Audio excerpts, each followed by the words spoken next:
या सर, स्वागत आहे तुमचं. तुम्ही आले आज कसं काय भेट, काय विशेष?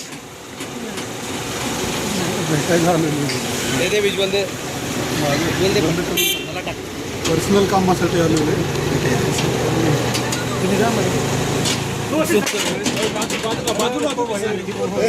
मोहसिन भाऊ इकडे ना बाजूला कॅमेरा दिसेल ना. मी पर्सनल कामासाठी आलेले. अरे इकडून घ्या ना, त्याचं घर दिसत आहे ना, इकडून घ्या ना. तुम्ही त्यासाठीच आले. तुमच्या वैयक्तिक कामची टायमिंग चुकली आज. माझं दुसरं काम खाली बातमी ऑलरेडी. मागे येणार आहे.